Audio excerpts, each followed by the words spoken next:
பாராளுமன்ற வேட்பாளர் அல்ல, உங்களின் பாராளுமன்ற உறுப்பினர் எங்களது அக்கா எழிலரசி அவர்கள் உங்களிடம் வாக்குகளை சேகரிப்பார்.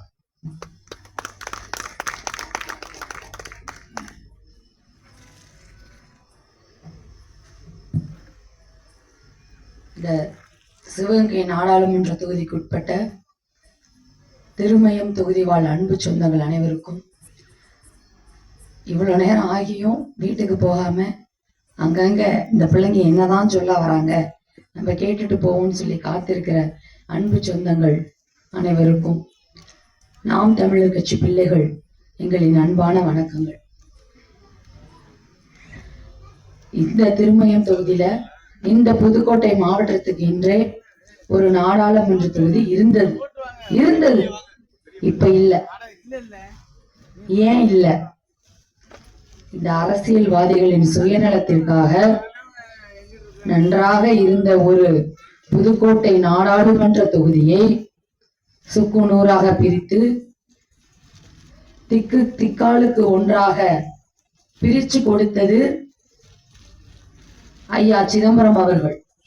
அந்த துரோகத்தை செஞ்சது உங்களுக்கு ஐயா சிதம்பரம் அவர்கள், துணை போனது இப்ப இருக்கிற அமைச்சர் ரகுபதி அவர்களும் அமைச்சர் மெய்யநாதன் அவர்களும் தான்.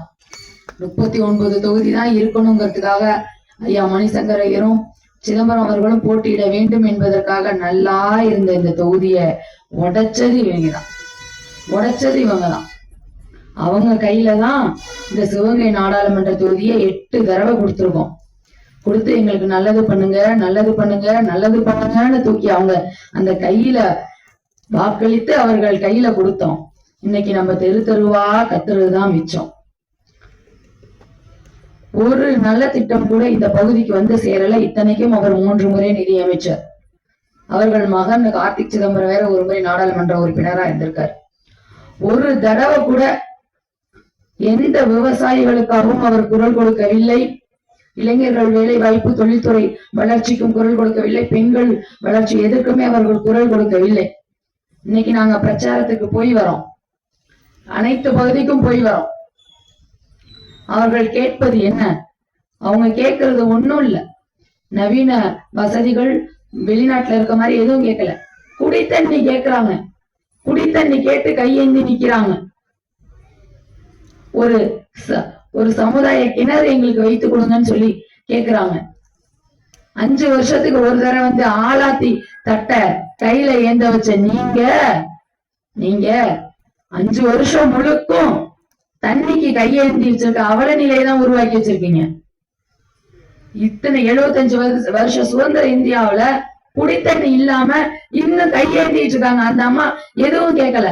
எங்களுக்கு அந்த வசதி வேணும், இந்த வசதி வேணும்னு கேட்கல. குடிக்க தண்ணி கேக்குறாங்க. இத்தனை வருஷம் ஆட்சியை கையில வச்சிருந்துட்டு 40 வருஷம் 8-5-40 வருஷம் ஆட்சியை கையில வச்சிருந்துட்டு ஒரு நாடாளுமன்ற உறுப்பினரா இருந்து எங்களை இப்படி நீருக்கும் சோறுக்கும் கையேந்து வச்சதுதான் நீங்க பண்ண நல்லதா? அந்த அம்மாவுக்கு தெரியல அதிகாரம் ரொம்ப வலிமையானது. இதையெல்லாம் நம்ம எட்டி பிடிக்கணும்னா அதிகாரம் நம்ம கைக்கு வரணும்னு. அதிகாரம் மிக வலிமையானதுன்னு சொல்லியிருக்காரு டாக்டர் அம்பேத்கர் அவர்கள். அந்த அதிகாரத்தை இந்த திருடர்களுக்கு கையில கொடுத்துட்டு நம்ம இன்னைக்கு குடித்த இன்னைக்கு கையேந்து நிக்கிற நிலைமை. இன்னைக்கு பிரச்சாரம் நாங்க செஞ்சுட்டு வர்றோம். புள்ளிப்பீரை பகுதியிலிருந்து மற்ற எல்லா இடத்துலயும் சரி, கொன்னம்பட்டி, வெலவனூர், அருகம்பட்டி அந்த பகுதிகளெல்லாம் நாங்க பிரச்சாரம் செஞ்சுட்டு வரோம். அதிமுக காரர்களும் வந்தாங்க. டெம்போல வண்டி ஏத்துறாங்க. கிராமத்துல எல்லாம் போய் தலைக்கு 300-500 கொடுத்து இன்னும் அந்த மானங்கட்ட பொழப்ப விடவே இல்லை. அவங்க இன்னும் அந்த மானங்கட்ட பொழப்ப விடல. தலைக்கு 500-100 கொடுத்து டெம்போல பெண்களை ஏத்தி கொண்டு வந்து நிறுத்தி ஆழத்துக்கு இவ்வளவு காசுன்னு சொல்லி அவங்க கையில எல்லாம் தட்டுகளையும் விளக்குகளையும் கொடுத்து நிறுத்தி வைத்திருக்கிறார்கள். அப்படி ஒரு அவல நிலை. அவங்களுக்கு தெரியல. இன்னைக்கு நம்ம ஆழத்தி தட்டை பிடிச்சு தெருவுல நின்னோம்னா நாளைக்கு 5 வருஷத்துக்கு இவங்கள்ட்ட நம்ம போராடியே தெருவுல நிக்கணும்னு தெரியல. நாளைக்கு குடி தண்ணிக்கு தெருவுல நிக்கணும், சாலைக்கு தெருவுல நிக்கணும், நல்ல கல்வி, தரமான சமமான கல்விக்கு தெருவுல நிக்கணும். ஒரு மருத்துவ வசதி வேணுமா தெருவுல நிக்கணும். இது எல்லாம் அவங்களுக்கு தெரியல. இதற்குதான் தியாகி இமானுவேல் சேகரனார் சொல்றாரு, அரசியலில் நீங்க தலையிட வேண்டும். அரசியலில் நீங்கள் தலையிடவில்லை என்றால் அரசியல்வாதிகள் உங்களை காலம் முழுவதும் அடிமையாகத்தான் வைத்திருப்பார்கள்னு சொல்றாரு தியாகி இமானுவேல் சேகரனார். அதற்காகத்தான் அரசியல் நாங்க இன்னைக்கு பேசிட்டு இருக்கோம். இந்த திராவிட கட்சி அந்த வேட்பாளர் வந்தாரு, அதிமுக வேட்பாளர் வந்தாரு. அவருக்கு என்ன, மணல் கொள்ளை அடிச்சு கோடி கோடியா வச்சிருக்காரு, கொண்டு போய் எடப்பாடிட்ட கொடுத்து சீட்டை வாங்கிட்டாரு. நாங்கள் போறோம் எதிராதான் வர்றாரு. ஏசி காரில் உள்ள உட்காந்துட்டு ஜம்முன்னு வர்றாரு. வந்து இறங்கணுமே ஆளாத்தி காசு கொடுத்துட்டு ஆளாத்துறாங்க. டாட்டா காமிச்சிட்டு போயிட்டே இருக்காரு. அவ்வளவுதான். இந்த அதிமுக அரசு, நீங்க இந்த பகுதியில கல்குவாரி பிரச்சனை பெரிய பிரச்சனையா இருக்கு. நாங்க சந்தித்த மக்கள் முழுவதும் அதுதான் சொல்றாங்க. அந்த அருகம்பட்டி பக்கத்துல எல்லாம் இன்னைக்கு அந்த சுற்று வட்டார பகுதிகள்ல 45 இடத்துல வந்து சட்டவிரோதமா கல்குவாரி நடக்குது. அங்க இருக்க தாசில்தார்கள், ஆர்ஐ, ஏஐ, ஆர்டிஓ எல்லாருக்கும் பணம் பட்டுவாடா செய்யப்பட்டு அனைவர்களின் வாயையும் மூடி வச்சிருக்காரு சட்டத்துறை அமைச்சர் ஐயா ரகுபதி அவர்கள். இதற்கு துணை போயிருக்கிறது எம்பி கார்த்திக் சிதம்பரம் அவர்கள். இன்னைக்கு ஒரு வெடிய போட்டாங்கன்னா அங்க இருக்க மக்கள் தூங்க முடியல. அங்க இருக்க ஒரு சுத்து வட்டார பகுதி பாதிக்கப்படுது. அரசாங்கம் கொடுத்த அளவை விட அதிக வெடிமருந்துகளை பயன்படுத்துகிறார்கள். அது அருகில் இருக்கிற குழந்தைகள், பெரியவர்கள் வரை பாதிப்பு ஏற்படுது. மழை என்ன சும்மாவா? மேகத்தையே தடுத்து நிறுத்தி மழையை உருவாக்கும் ஒரு அரண்டா மலை. கடவுள் நம்மளுக்கு கொடுத்த இயற்கை, நம்மளுக்கு கொடுத்த கொடை மலை. அதை வெட்டி விக்கிறாங்க. வெட்டி நம்ம வீடு கட்டுறதுக்கு விக்கிறாங்க. வெட்டி ஆந்திராவுக்கு, நம்மளை சுட்டு கொண்டு ஆந்திராவுக்கு அனுப்புறாங்க. முல்லை பெரியாறு பிரச்சனை பற்றி நம்ம கேட்டோம்னா, தீர்வு கேட்டோம்னா சுடுதண்ணிய முகத்துல வீசின கேரளாவுக்கு அனுப்பி வைக்கப்படுது, கர்நாடகாவுக்கு அனுப்பி வைக்கப்படுது. மேகதாத அணை கட்டுறாங்களா, இந்தா என் ஊர்ல இருந்து கல் உடைச்சது அவங்க எடுத்து தரம் போய் கட்டு அப்படின்னு சொல்லி கட்டுறாங்க. நம்ம இயற்கை வளங்கள் நம்ம கண் முன்னாடியே பாதிக்கப்படுது. அதுக்கு துணை போறது இந்த எம்எல்ஏ அமைச்சர் ரகுபதி அவர்களும் எம்பி அவர்களும் கார்த்திக் சிதம்பரம் அவர்கள் தான். அவங்க அதிகாரத்தை கையில வச்சுட்டு தான் இதெல்லாம் செய்யறாங்க. அப்ப இதெல்லாம் யார் தடுக்கிறது? அப்போ ஒரு நல்ல ஒரு சட்டமன்ற உறுப்பினர் என்ன பண்ணணும்? ஒரு நல்ல நாடாளுமன்ற உறுப்பினர் என்ன பண்ணணும்? இதுவரை இந்த தமிழக வரலாற்றில் இந்த திராவிடர்கள் இருந்த இந்த 60 வருடத்திற்கு மேல, இந்த தேசிய கட்சிகள் இருந்த இந்த 75 வருடத்திற்கு மேல, நாம் தமிழர் கட்சியை தவிர வேற எந்த கட்சியும் அவர்கள் எதிரியாக, சரிக்கு சமான எதிராக பார்த்தே இருக்க முடியாது. அவர்களுக்கு தேசிய கட்சிகளுக்கும் திராவிட கட்சிகளுக்கும் இன்ன வரைக்கும் சிம்ம சொப்பனமாக இருப்பது இந்த நாம் தமிழர் கட்சி. அதுக்கு முன்னாடி சரியான எதிரி அவங்க பார்த்திருக்க முடியாது. அதே போல மக்களாகிய நீங்கள், உங்களுக்கு எல்லாம் சொல்றேன், ஒரு சட்டமன்ற உறுப்பினர் எப்படி இருக்கணும், ஒரு நாடாளுமன்ற உறுப்பினர் எப்படி இருக்கணும்ங்கிறத இந்த 75 வருஷ ஆட்சியில நீங்க பார்த்திருக்கவே முடியாது. அப்படி ஒரு நாடாளுமன்ற உறுப்பினரோ சட்டமன்ற உறுப்பினரோ நீங்க பார்க்கணுமா? ஒரு நாடாளுமன்ற உறுப்பினர் செய்யும் வேலையை நீங்க என்னன்னு பார்க்கணும்னா, நீங்க வாக்கு செலுத்த வேண்டிய ஒரே சின்னம் மைக்கு சின்னம். மைக்கு சின்னத்துக்கு மட்டும் வாக்கு செலுத்துங்க. ஒரு நாடாளுமன்ற உறுப்பினர்னா எப்படி இருக்கணும், மக்களுக்கு என்ன செய்யணும்? நீங்கள் கட்டுகிற வரி பணம் தான், சும்மா கொடுக்கல. ஒரு கடைக்கு போய் ஒரு ஜாமான் வாங்குறீங்களா, ஒரு பொருள் வாங்குறீங்களா, 100 ரூபாய்க்கு வாங்குறீங்களா, 30 ரூபா வரி, 20 ரூபா வரி. ஒரு மருந்தகத்துக்கு போய் ஒரு மருந்தை வாங்குறீங்களா, 30 ரூபா வரி. ஏன் பெண்கள் மாதவிடாய்க்கு பயன்படுத்தக்கூடிய அந்த சானிட்டரி நாப்கின் என்று சொல்லக்கூடிய அதுக்கு போய் 100 ரூபாய்க்கு வாங்குறோமா, 20 ரூபா வரி. எல்லாருமே நம்மளோட வரி பணம் தான் அரசாங்கத்துக்கு போகுது. அந்த அரசாங்கத்துக்கு போகிற வரி பணத்தை தான் பிரிச்சு தொகுதியா பிரிச்சு உனக்கு ஓட்டு போட்டு வாக்கு செலுத்தின மக்களுக்கு என்ன தேவை இருக்கு, தொகுதியில் என்ன அவங்களுக்கு தேவை, அதை செய்து கொடு அப்படின்னு நாடாளுமன்ற உறுப்பினர் கையில தான் கொடுக்குறாங்க. அதை செய்வதற்கு அவர்களுக்கு தனியா சம்பளம் கொடுக்குறாங்க. இன்னைக்கு சொல்லுவார் அவர் கார்த்திக் சிதம்பரம், எனக்கு மாசம் இவ்வளவு சம்பளம் கொடுக்குறாங்க, நான் ஓசியில தான் போயிட்டு வரேன் கார்ல, எனக்கு ட்ரெயின் ஓசி தான், பிளைட் ஓசி தான். இதுவும் இல்லாம உங்களுக்கு வேலை பார்ப்பதற்கு அரசாங்கம் எனக்கு தனியா சம்பளம் கொடுக்குதுன்னு சொல்லுவாங்களா? சொல்ல மாட்டாங்க. தனியா அரசாங்கம் ஒவ்வொரு உறுப்பினர்களுக்கும் சம்பளம் கொடுக்குது. உங்களோட வேலை என்ன? அரசாங்கம் கொடுக்கிற அந்த மக்கள் நிதிய மக்களுடைய மேம்பாட்டுக்கு நலத்திட்டத்திற்கு பயன்படுத்தணும். அவ்வளவுதான். இதுல எங்க இருந்து கொள்ளடிக்கிறாங்க அவங்க? எதற்கு இவ்வளவு வாக்குக்கு இவ்வளவு பணம் கொடுக்குறாங்க? வாக்குக்கு இவ்வளவு பணத்தை கொடுத்தாங்கன்னா 10 போட்டு 10,000 எடுக்க போறாங்கன்னு அர்த்தம். அதுதான் அர்த்தம். தயவு செய்து நீங்க அனைவரும் புரிஞ்சுக்கங்க. காங்கிரஸ் கட்சி மட்டும் இல்ல, பாஜக மட்டும் இல்ல, ஏடிஎம்கே மட்டும் இல்ல, டிஎம்கே மட்டும் இல்ல, இவர்கள் அனைவருமே கூட்டு கலவாணிங்க தான். ஒண்ணுக்கு ஒண்ணு சளைச்சது இல்லை. எல்லாம் ஒரே குட்டையில இருந்த மட்டும் தான். நாளும் ஒரே குட்டையில இருந்த மட்டும் தான். நீங்க ஒன்னே புரிஞ்சுக்கங்க. பழம்பெரிய கட்சி. அந்த காலத்திலேயே நாங்க பரம்பரையா திமுக சூரியன் தான். அந்த காலத்திலேயே நாங்க பரம்பரையா ரெட்டலைன்னு சொன்னீங்கன்னா, உங்களுக்கு ஒரே ஒரு விஷயத்த சொல்றேன், ஞாபகப்படுத்திக்கங்க. எந்த ஒரு கட்சியுமே தொடக்கத்துல சின்ன கட்சியாதான் தொடங்கும். எந்த ஒரு கட்சியின் பழமையுமே நாம் பார்க்க கூடாது. அந்த கட்சி வலியுறுத்தும் கொள்கை என்ன, அவர்கள் ஆற்றல் என்ன, அவர் வலியுறுத்துகிற கருத்து என்னன்னு தான் பார்க்கணும். இதை நான் சொல்லல. டாக்டர் அண்ணல் அம்பேத்கர் சொல்றாரு. டாக்டர் அண்ணல் அம்பேத்கர் சொல்றாரு. என்ன சொல்றாரு?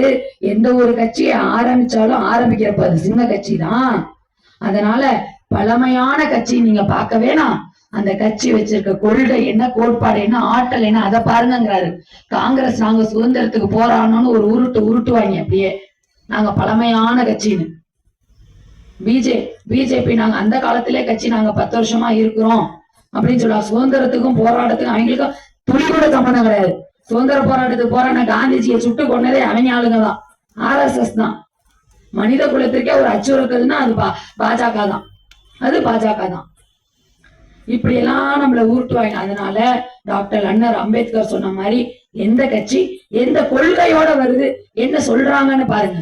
நாம் தமிழர் கட்சி வருதா, என்ன கொள்கையோட வருது? இலவச கல்வி, சமமான கல்வி, இலவச மருத்துவம், குடிநீர், நல்ல காற்று, நல்ல சூழலியலை பத்தி அவனால பேசியிருக்கானா இது வரைக்கும்? சூழல் என்னன்னு தெரியாது. அப்படி தமிழ்ல அப்படி ஒரு வார்த்தை இருக்கான்னு யாராவது அமைச்சர் ரகுபதி கூப்பிட்டு கேள ஐயாவ. சூழலியல்னா என்னன்னு கேள தெரியாது. இத்தனைக்கு ஏன் பக்கத்துல ஆலங்குடியில இருக்க அமைச்சர் மெய்யநாதனை கூப்பிட்டு, ஐயா நீங்க சுற்றுச்சூழல் அமைச்சர் தானே, எக்காலஜினா என்ன, சூழலியல் சுற்றுச்சூழல்னா என்னன்னு கேளுங்களேன். தெரியாது. 2 பக்கமும் இருக்கு காடு, சமூக நல காடு. சமூகத்திற்கு கேடு. அது நிலத்தடி நீரை உறிஞ்சுகிற ஒரு விஷயம். தெரியாது. அவர்கள் தகுதி அவ்வளவுதான். அவர்களோட தகுதி அவ்வளவுதான். இவ்வளவு திமுறோட அவங்க சொல்றாங்க, இந்த திராவிட அரசு, இந்த திமுக அரசு கேவலம் 1000 ரூபாய். நீங்க கேட்டீங்களா? மாசம் 1000 ரூபாய் கொடுத்தாதான் நாங்க இந்த நாட்டுல இருப்போம்னு சொன்னீங்களா? எங்களுக்கு பஸ் இலவசமா கொடுத்தாதான் நாங்க இந்த ஊர்ல இருப்போம்னு சொன்னீங்களா? இல்ல, அவனா கொடுக்கறது. அது ஓடுது தமிழகம். நான் 9.5 லட்சம் கோடி நட்டத்துல 5 லட்சம் அதிமுக இருந்தப்பவே 4.5 லட்சம் கோடி இப்ப இவங்க 3 வருஷத்துல அது ஓடுது நட்டத்துல. இவங்க கொடுக்குறாங்களா 1000 ரூபாய். 1000 ரூபாய் கொடுத்துட்டு அண்ணன் சொன்ன மாதிரி துரைமுருகனோட மகன் சொல்றாரு, என்ன ஆனந்த், இன்னமும் ஒரு ஆனந்த், கதிர் ஆனந்தா, அப்படி ஒரு கேவலப்பட்ட பேர் சொல்றாரு. இந்த மாதிரி பேரனவழி போட்டீங்களே பளபளன்னு இருக்குதா, பவுடர் போட்டீங்களே, புடவை கட்டினீங்களேன்னு சொல்றாரு.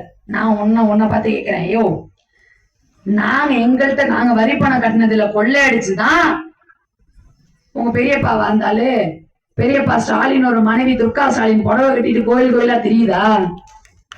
எங்கள்கிட்ட கொள்ளை அடிச்ச பணத்துலதான் விளையாட்டுத்துறை அமைச்சர் உதயநிதியோட மனைவி கிருத்திகாவா, அந்த அம்மா உடை போட்டுக்கிட்டு மேக்கப் போட்டுட்டு தெரியுதா, படம் எடுக்குதா? இல்ல திமுகவுல இருக்கிற உங்க வீட்டு பெண்கள் ஒவ்வொருத்தரும் எங்க வீட்டு கொள்ளையடிச்ச காசுலதான் புடவை கட்டுறீங்களா? இல்ல மானம் கெட்டு போய் நீங்க எல்லாரும் எங்க வீட்டு கொள்ளையடிச்ச காசுலதான் கரை வெட்டி கட்டுறீங்களாயா? எங்கள்கிட்ட கொள்ளையடிச்ச காசுலதான் வேட்டி கட்டுறியா நீ? துரைமுருகன் எங்கள்கிட்ட கொள்ளையடிச்ச காசுலதான் நீ வேட்டி கட்டிட்டு அலையிற தமிழ்நாட்டுல. நாங்க இல்லைன்னா வேட்டி கட்ட கூட உங்களுக்கு தகுதி இல்ல உங்களுக்கு. எவ்வளவு திமுறும் திணறும் இருந்துச்சுன்னா எங்க வீட்டு பொம்பளை பிள்ளைகளை பார்த்து இந்த கேள்வியை கேட்பீங்க. அப்ப ஆட்சி அதிகாரம் அவ்வளவு திமுறு உங்களுக்கு.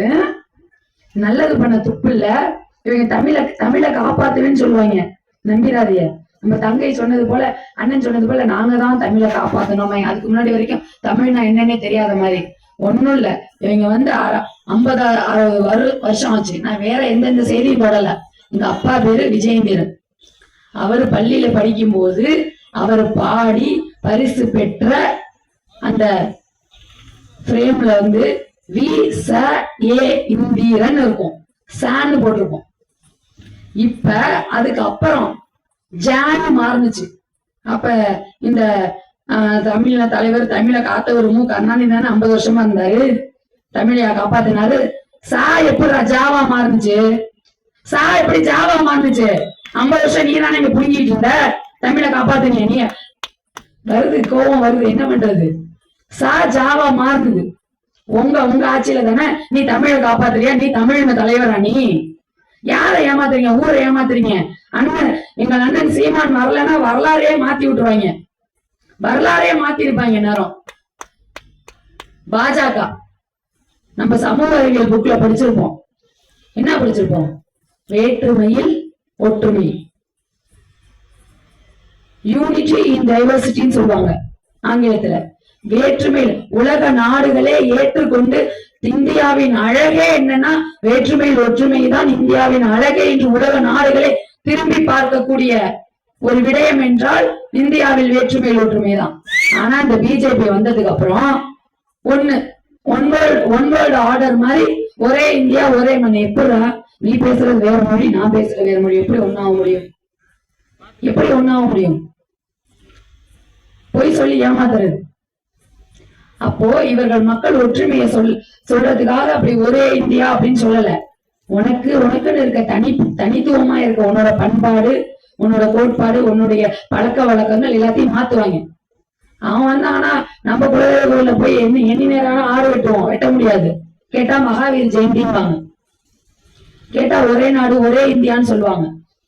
நம்ம இஸ்லாமியர்களும் கிறிஸ்தவர்களும் இந்துக்களும் ஒண்ணுக்கு பழகிட்டு இருக்கோம். இன்னைக்கு பிஜேபிக்கு இந்தியாவிலேயே ஒரு சிம்ம சொப்பனமா இருந்தா தமிழ்நாடு மட்டும்தான், நம்ம மட்டும்தான். காரணம் நம்மள்ட்ட இருக்க அந்த மத நல்லிணக்கம். பிஜேபி உள்ள வந்துச்சுன்னா அந்த மத நல்லிணக்கம் அப்படியே உடைஞ்சு போகும். பிஜேபிக்கு ஓட்டு போறதுக்கு, பாஜகவுக்கு ஓட்டு போறதுக்கு பாலாயில வாங்கி குடிச்சிட்டு படுத்துடலாம். பாலாயில குடிச்சாச்சு உடனே வழி தெரியாம உயிர் போயிடும். பிஜேபிக்கு ஓட்டு போட்டோம்னா கொஞ்சமா சாவணும், செத்து மடியணும். இந்த பிஜேபியில இருக்காங்க பாருங்க, அவங்க வருவாங்க காவிய தூக்கிட்டு. இன்னைக்கு நான் அப்படி பிஜேபி ஆட்சி வந்துச்சுன்னா, நாங்க முன்னாடி செத்தோம்னா நீ பின்னாடி சாவ நாயே, நீ பின்னாடி சாவுவ. அவனை பின்னாடி காவி கொடி குடிச்சிட்டு போகாத. தமிழகத்தின் ரத்த உழைப்பாளிகள் ரத்தத்தை வரிங்கிற பேர்ல உறிஞ்சுறது இந்த பாஜக தான். அதனால தயவு செய்து சிந்திச்சு வாக்களிங்க. காசுக்கு ஓட்ட விக்கிறவங்களுக்கு 1000 கட்சி இருக்கலாம், 1000 சின்ன இருக்கலாம்.